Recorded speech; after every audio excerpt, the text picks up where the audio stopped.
कृष्ण उद्धव को संसार की प्रकृति के बारे में बताते हैं। वे समझाते हैं कि संसार माया से बना है, जो एक भ्रम है। वे यह भी समझाते हैं कि आत्मा अमर है और संसार के परिवर्तनों से प्रभावित नहीं होती है।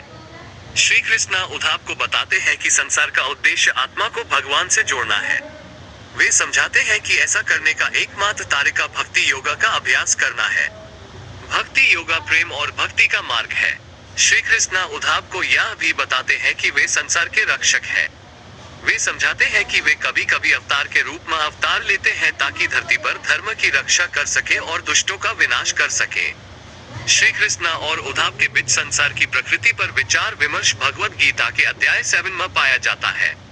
यह विचार विमर्श निम्नलिखित विषयों को शामिल करता है: संसार की प्रकृति, आत्मा की प्रकृति, भक्ति योगा की प्रकृति, भगवान की प्रकृति। श्री कृष्ण और उद्धव के बीच विचार विमर्श का उद्देश्य आत्मा को भगवान से जोड़ने के तरीके के बारे में उद्धव को शिक्षित करना है। श्री कृष्ण उद्धव को समझाते हैं कि संसार एक भ्रम है और आत्मा अमर है। वे यह भी समझाते हैं कि भक्ति योगा आत्मा को भगवान से जोड़ने का एकमात्र तरीका है। श्री कृष्ण और उद्धव के बीच विचार विमर्श भगवद गीता के सबसे महत्वपूर्ण विचारों में से एक है। यह आत्मा की प्रकृति, संसार की प्रकृति और भगवान की प्रकृति के बारे में महत्वपूर्ण अंतर्दृष्टि प्रदान करता है। यह भक्ति योगा के अभ्यास के महत्व पर भी जोर देता है। यहाँ श्री कृष्ण और उद्धव के बीच विचार विमर्श का सारांश दिया गया है।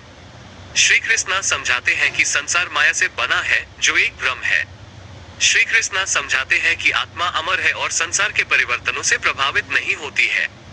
श्री कृष्ण समझाते हैं कि संसार का उद्देश्य आत्मा को भगवान से जोड़ना है। श्री कृष्ण समझाते हैं कि ऐसा करने का एकमात्र तरीका भक्ति योगा का अभ्यास करना है। श्री कृष्ण समझाते हैं कि वे संसार के रक्षक हैं।